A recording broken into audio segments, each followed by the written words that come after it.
একবার যদি কোনো আল্লাহর বান্দা, আল্লাহর বান্দি, আল্লাহর প্রিয় হাবিব সাল্লাল্লাহু আলাইহি ওয়াসাল্লামের উপর দুরূদ শরীফ পাঠ করে, তার তিনটা ফায়দা হয়। কয়টা ফায়দা? জোরে বলেন, জোরে বলেন, কয়টা ফায়দা? এক নাম্বার, আল্লাহর হাবিব তার জন্য মাগফিরাতের দোয়া করেন, সুবহানাল্লাহ। দুই নাম্বার, আল্লাহ রাব্বুল আলামিন তার জন্য 10টা নেকি বরাদ্দ করেন, সুবহানাল্লাহ। তিন নাম্বার, আল্লাহ রাব্বুল আলামিন তার জন্য 10টা গুনাহকে মাফ করে দেন, সুবহানাল্লাহ। এই যে আশিকে মুস্তাফা হাফিজাহুল্লাহ আমাদের গাজীপুরে খেয়ে না খেয়ে কোরআনুল কারীমের দর্সের পাশাপাশি নববী দর্স আরম্ভ করেছেন। প্রতিটি হাদিস আল্লাহর বান্দা, আল্লাহর বান্দি যখন পাঠ করে, প্রতিটি হাদিস পাঠ করার পূর্বে আল্লাহর নবীর উপর দুরূদ পড়ে। কার উপর? যে জমিনের মধ্যে আল্লাহ রাব্বুল আলামিন, যে জমিনের মধ্যে আল্লাহ রাব্বুল আলামিন হাদিসে মুবারকার দর্স চালু করেন, ওই জমিনে দৈনিক দিনে এবং রাতে হাজার হাজার দুরূদ পড়া হয়। কত কত? জোরে বলেন, কত কত? এর আশেপাশে যারা থাকবে তাদের জন্য বরকত আছে না নাই? এজন্য হেফজখানা মাদ্রাসার যেমন প্রয়োজন, কিতাব বিভাগ থেকে প্রথম জামাত থেকে আরম্ভ করে দাওরায়ে হাদিস পর্যন্ত মাদ্রাসার প্রয়োজন আছে না নাই? এ প্রিয় ভাইরা আমার, সন্তানদেরকে হাফেজে কোরআন বানানো যেমন প্রয়োজন, সন্তানদেরকে হক্কানি রব্বানি আলেমে দ্বীন বানানোর প্রয়োজন আছে না নাই? ও হাফেজে কোরআন ভাইরা, হেফজখানায় পড়ে নাহবিবির হেদায়েতুন নাহু দাখিল অথবা আলিম পরীক্ষা দিয়ে আর তোমরা পড়তে চাও না, শিক্ষকতা করতে চাও, ও প্রিয় ভাইরা আমার, কোরআনুল কারীমের মর্ম বুঝো। কি মুখস্থ করেছ অনুধাবন করার চেষ্টা করো। আল্লাহর নবীকে আল্লাহ রাব্বুল আলামিন ঘোষণা দিয়েছেন, হে নবী, আপনি আপনার অর্ধাঙ্গিনীদেরকে বলে দিন। কাদেরকে বলে দিন? জোরে বলতে হবে। আল্লাহর নবীর অর্ধাঙ্গিনীদেরকে বলে দিতে আল্লাহর হাবিব ঘোষণা দিয়েছেন, হে নবী, আপনি আপনার অর্ধাঙ্গিনীদেরকে বলে দিন, যদি তোমরা দুনিয়া চাও। কি চাও? জোরে বলেন, কি চাও?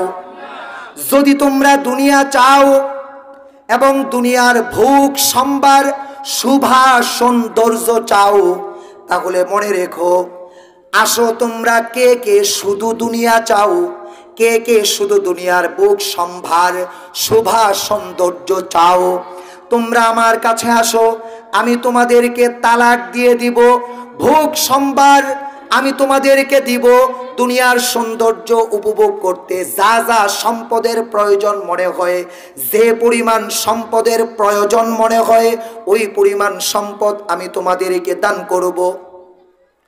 ও প্রিয় ভাইরা আমার, এ কথা বলার পর আল্লাহর নবীর 11 জন বিবি চিন্তিত হয়ে গেলেন। কি হয়ে গেলেন? যে ঘরের মধ্যে ওহী আসে, যে ঘরের মধ্যে জিবরাইল আমিন আলাইহিস সালাম আসেন, ওই ঘরের মধ্যে আল্লাহর নবী যুগ জামানার শ্রেষ্ঠ মানুষ, তার সান্নিধ্যে থেকে নিজেকে গঠন করার মানসিকতা লালন করে যারা, তাদের কাছে হঠাৎ করে যখন প্রশ্ন ছুড়ে দিলেন, তোমরা কি আল্লাহ এবং আল্লাহর রাসূলকে পরকালকে চাও নাকি দুনিয়ার অধিক সৌন্দর্য চাও? কারণ এই দুনিয়াটা মুমিনদের জন্য জেলখানা, মুমিনদের জন্য। قال النبي صلى الله عليه وسلم الدنيا سجن المؤمن وجنة الكافر। দুনিয়াটা মুমিনদের জন্য জেলখানা, কাফেরদের জন্য জান্নাত। জান্নাতে যা ইচ্ছা তা পাওয়া যায়, কাফের মুশরিকরা যা ইচ্ছা তা করে, কিন্তু মুমিনরা যা ইচ্ছা তা করতে পারে। সীমাবদ্ধতা আছে আল্লাহর বিধান। কার বিধান? আল্লাহ রাব্বুল আলামিন পরবর্তী আয়াতে ঘোষণা করছেন, ওয়া ইন কুনতুন্না তুরিদনাল্লাহা ওয়া রাসূলাহু ওয়াদ দারাল আখিরাহ ফাইন্নাল্লাহা আ'আদ্দা লিল মুহসিনাতি মিনকুন্না আজরান আযীমা। আল্লাহর হাবিবকে আল্লাহ রাব্বুল আলামিন বলে দিচ্ছেন, আবার সামনে বেড়ে বলো, আর যদি তোমরা পরকাল চাও, আল্লাহকে চাও, আল্লাহর রাসূলকে চাও, তবে তোমরা মনে রেখো আল্লাহ রাব্বুল আলামিন তোমাদের জন্য প্রস্তুত রেখেছেন মহা প্রতিদান। সুবহানাল্লাহ। পরবর্তী আয়াতে আল্লাহ বলেন, ইয়া নিসাআন নাবিয়্যি মান ইয়াতি মিনকুন্না বিফাহিশাতিন মুবায়্যিনাহ ইউদাআফ লাহাল আযাবু দি'ফাইন ওয়া কানা যালিকা আলাল্লাহি ইয়াসীরা।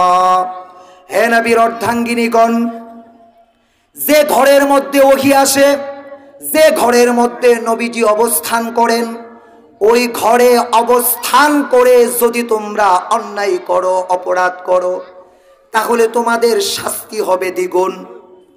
আল্লাহ রাব্বুল আলামিন তোমাদেরকে দ্বিগুণ শাস্তি দেওয়া আল্লাহর পক্ষে সহজ।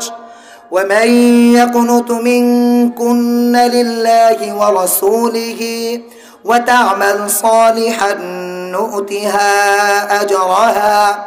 أَجْرَهَا مرتين وأعتدنا لها رزقا كريما। অপরদিকে তোমাদের মধ্যে যারা আল্লাহর প্রতি আস্থা রাখে, আল্লাহর বিধানের আনুগত্য করে, আল্লাহর রাসূলের সুন্নাত তরিকা মোতাবেক জীবন যাপন করে এবং নেক আমল সম্পাদন করে, তিনটি বিষয়। কয়টি বিষয়? 1 নাম্বার আল্লাহর বিধানের আনুগত্য করবে, 2 নাম্বার আল্লাহর রাসূলের সুন্নাত মোতাবেক জীবন গঠন করবে, 3 নাম্বার নেক কাজ করবে, গুনাহের কাজ বর্জন করবে। এই 3 কাজ যদি আল্লাহর কোনো বান্দা, আল্লাহর কোনো বান্দি জমিনের মধ্যে করতে পারে, আল্লাহ রাব্বুল আলামিন বলেন নবীর পরিবারকে যেমন ডাবল প্রতিদান দিব, আল্লাহর বান্দা, আল্লাহর বান্দি কিয়ামত পর্যন্ত যারা আগমন করবে তাদেরকেও ডাবল প্রতিদান দিব। সুবহানাল্লাহ। 1 নাম্বার প্রতিদান, ওয়া আতাদনা লাহা রিজকান কারীমা। 1 নাম্বার প্রতিদান, রিজিকের পেরেশানি দূর করে দিবেন।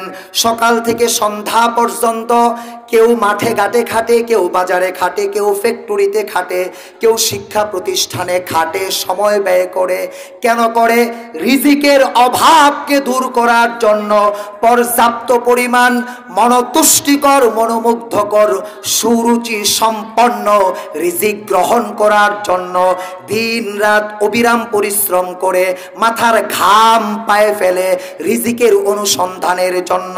আল্লাহ পাক বলেন যে আল্লাহর বান্দা 3টি কর্ম সম্পাদন করবে, আল্লাহর বিধান পালন করবে, আল্লাহর নবীর সুন্নাত তরিকা অনুযায়ী জীবন গঠন করবে, নেক কাজ করবে, গুনাহের কাজ ছেড়ে দিবে, আল্লাহ রাব্বুল আলামিন তাদেরকে ডাবল প্রতিদান দিবেন, দুনিয়াতে প্রতিদান দিবেন, আল্লাহ তাদেরকে সম্মানের সাথে রিজিক দান করবেন। প্রিয় ভাইরা আমার, আল্লাহ বলেন ইয়া নিসাআন নাবিয়্যি লাস্তুন্না কাআহাদিম মিনান নিসাই ইন ইত্তাকাইতুন্না ফালা তাখদানা বিল কওল فيطمع الذي في قلبه مرض وقلن قولا معروفا। হে নবীর অর্ধাঙ্গিনীগণ, তোমরা সাধারণ কোন নারীদের মতো নও। যদি তোমাদের অন্তরে আল্লাহর ভয় থাকে, কার ভয়? কার ভয়? কাদেরকে বলেছেন? আল্লাহর নবীর অর্ধাঙ্গিনীদেরকে। কাদেরকে? এ কথা বলেন না কে? কাদেরকে? জোরে বলেন, কাদেরকে? আল্লাহর নবীর স্ত্রীদেরকে। অর্ধাঙ্গিনী বলতে কষ্ট লাগে। আল্লাহর নবীর স্ত্রীদেরকে। কাদেরকে? আল্লাহর নবীর বিবিদেরকে। কাদেরকে? কি কথা বলেছেন? যে তোমরা সাধারণ কোন রমণীদের মতো নও, যদি তোমাদের হৃদয়ে আল্লাহর ভয় থাকে। কার ভয়? এখানে লক্ষ্য করেন, এক তো আল্লাহর নবীর স্ত্রী, তাদেরকে নসিহত করতে গিয়ে বলেছেন আল্লাহর ভয়ের শর্ত। কিসের ভয়ের? ও প্রিয় ভাইয়ের আমার, কেন আল্লাহর ভয়ের শর্ত করেছেন? ওয়ামা আলাইনা ইল্লাল বালা।